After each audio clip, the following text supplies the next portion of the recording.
مظاهرات 11 ديسمبر 1960 هي مظاهرات سلمية خرج فيها الجزائريون يوم 11 ديسمبر 1960 لتأكيد مبدأ تقرير المصير للشعب الجزائري ضد السياسة الجنرال شارل دوغول الرامية إلى الإبقاء على الجزائر جزءا من فرنسا في إطار فكرة الجزائر الجزائرية، مما أدى إلى سقوط العديد من الشهداء. نحن الآن بإحدى المحطات بدائرة لارجان دو بولاية سيدي العباس، وبجانبي الدكتور سحول الجلالي، دكتور في تاريخ الحديث المعاصر بكلية سيدي العباس. أهلا بك دكتور. عندما يضرب المثل للثورة الجزائرية لدى العدو قبل الصديق. الحمد لله الرحيم، والصلاة والسلام على أشرف المرسلين.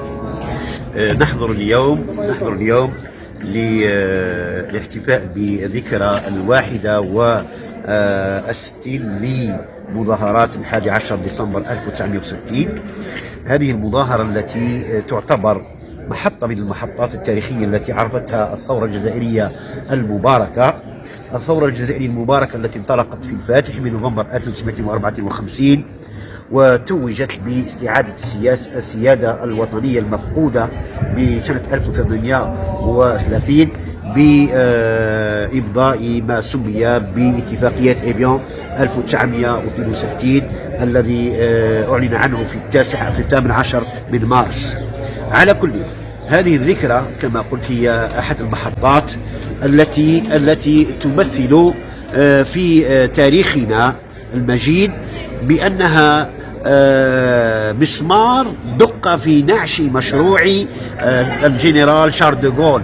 الجنرال شارل دوغول الذي جاء بسياسته المزدوجة والتي كان يريد من خلالها تحقيق مشروع الجزائر فرنسية، ولكن رب ضارة نافعة. فتلك المظاهرات التي حصلت في 11 ديسمبر لم تكن فقط في 11 ديسمبر، وإنما كانت في 9 والعاشر ثم 11. وال11 هي بمناسبة زيارة الجنرال شارل دوغول كرئيس للجمهورية الفرنسية، الجمهورية الخامسة، بمدينة عين تيموشت. وعين تيموشت معروفة بأنها كانت معقل للمستوطنين الأوروبيين، وكانت هذه الزيارة لطمأنتهم بأنه ماض في سياسة الحفاظ على الجزائر التي سيبقيها للمستوطنين. ولكن تجري الرياح بما لا تشتهيه السفن، أو كما تقول الحكمة ينقلب السحر على الساحر.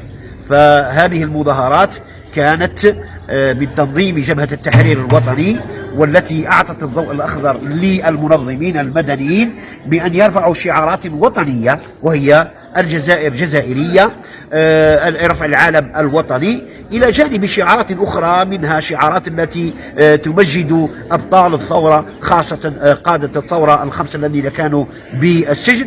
وبهذا أيقن شارل دوغول بأنه لا محالة لابد من الجلوس على طاولة المفاوضات.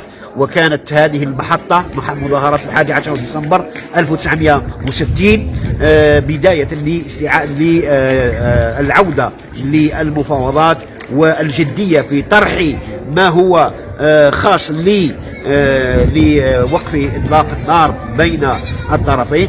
وبهذا استعادت الثورة عافيتها، وكان الشعب الجزائري في موعده، لأن الشعب الجزائري أعطى الكثير لهذه الثورة. فالقيادات السياسية بدورها الدبلوماسي خارجيا، جيش التحرير بدوره في المعارك وكذلك، والشعب الجزائري بدوره في تنظيم المظاهرات. فلهذا مظاهرات 11 ديسمبر 1960 هي الأخرى نعتبرها محطة من المحطات التاريخية الحاسمة.